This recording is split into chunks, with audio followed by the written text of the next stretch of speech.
Oke, kita lanjutkan. Nah, bagaimana dengan 54 dikurang 27? Dalam arti bilangannya semakin besar. Nah, tidak bisa digambar, bukan tidak bisa digambar lagi, tetapi ketika kita coba visualisasikan dengan gambar, memang jadi lebih sulit. Bisa nggak? Tetap bisa, cuma ya lebih takes time. Buat anak-anak, bagi anak-anak yang masih mau menggunakan visualisasi, bisa saja misalnya dengan seperti ini. Jadi saya punya 10, 10, 10, 10, 10. Ini kan ada 50 gitu ya. Dan kita punya 4, seperti ini misalnya. Dikurang dengan, saya punya 27. 3, 4, 5, 6. Nah ini kita mau buang dari sini, kita mau buang sebanyak ini. Nah, mana yang paling gampang dibuang lebih dulu? Nah ini pasti lebih gampang dibuang. Nah itu buanglah. Nah masalahnya berarti kita sisa punya sekarang 34 dan 7. Sekarang. Jadi setelah ini dibuang, nah bisa dihapus atau dicoret atau apapun itu, kita tersisa dengan 34 dan 7. Bagaimana memvisualisasikannya? Si 7 ini bisa bagi dia, ini berarti 4, jadi hilang. Jadi berubah lagi menjadi 3 dan 30.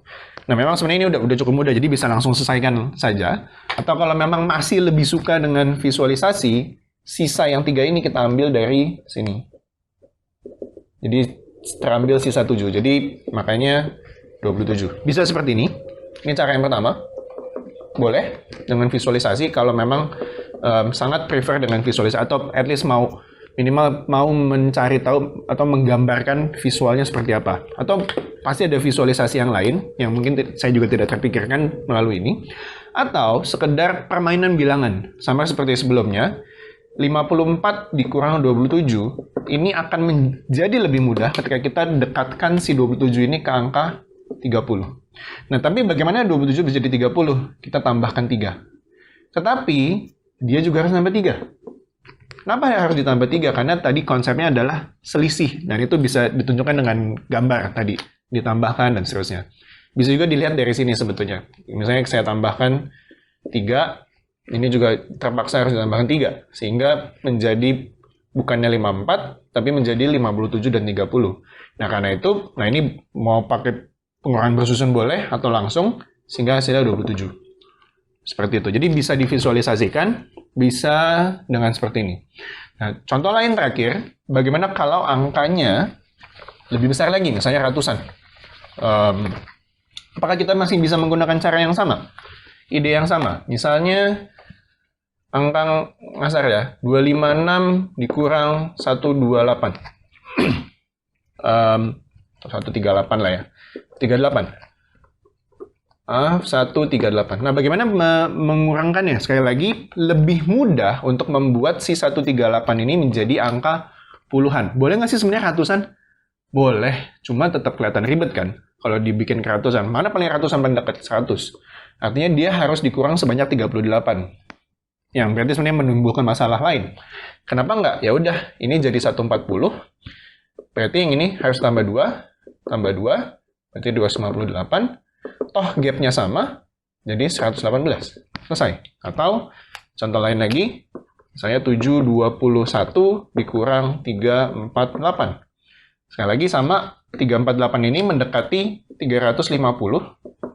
Jadi kita tambah 2, 722. Nah, kalau dirasa masih kelihatan sulit, seperti ini, misalnya, boleh misalnya, kalau bisa langsung silakan. Sekali lagi, number sense itu masalah memahami bilangan dan membuat itu menjadi lebih mudah. Tapi kalau menurut kita pribadi tidak mudah atau masih kelihatan sulit, boleh nggak di-adjust lagi? Silakan.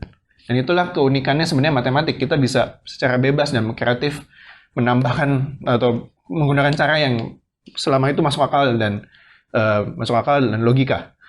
Kita bisa apa? Misalnya, bikinlah keratusan. Gimana cara bikin keratusan? Coba misalnya tambah 50. Sehingga ini 772 dikurang 400. Sehingga hasilnya 372. Atau sebenarnya dari awal, ya udah tambahin aja 52. Bisa juga.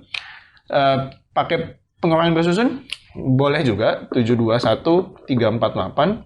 Tapi lihat, bagaimana anak harus belajar simpan dan pinjam itu dengan cukup cerdas. 1/8 nggak bisa, makanya dia harus pinjam dari si 2, ini jadi 1, ini jadi 11. 3, 71 kurang 34. Jadi kelihatan begitu ribet tulisannya dan entahlah jadi kacau. 6, ini menjadi 11. Dan 7, 3. Belum dengan salahnya lagi. Oh, sorry, ini 3. Oh, ini 3. Salah tulis, mohon maaf. Ini 3. Ini harusnya 3. Jadi kelihatan sekali bedanya secara visual pun sudah cukup kelihatan bahwa ini akan sangat ribet dan sangat mungkin bahwa anak itu melakukan kesalahan. Sedangkan sebaliknya di bagian ini secara ide akan menjadi lebih mudah. Gitu. Satu contoh terakhir, kita pakai gunakan misalnya seribuan, misalnya angkanya 1219 dikurang 720, ini 4 lah misalnya 9. Nah sekali lagi dekatkan ke angka puluhan misalnya, berarti ini saya ke 730, saya ganti warna ya. Ini saya dekatkan ke 730, berarti tambah 1, jadi 1215. Nah kalau dirasa masih terlalu sulit, tambahkan ke agar jadi ratusan. Nah, itu pilihan lah ya, terserah mau ditambahkannya ke berapa. Ini ke 800, sehingga 485. Lebih cepat, seperti itu. Nah, saya kembalikan lagi ke teman-teman, orang tua, murid, guru, bagaimana melihat dan mencoba menggali ide-ide ini, visual, number sense, ide selisih, dan seterusnya, dan bisa dikembangkan lebih lanjut. Dan semoga ini bisa dipahami, dan bisa kita kembangkan untuk gimana kita belajar matematika dan mengajarkan matematika dengan lebih efektif dan menyenangkan. Terima kasih.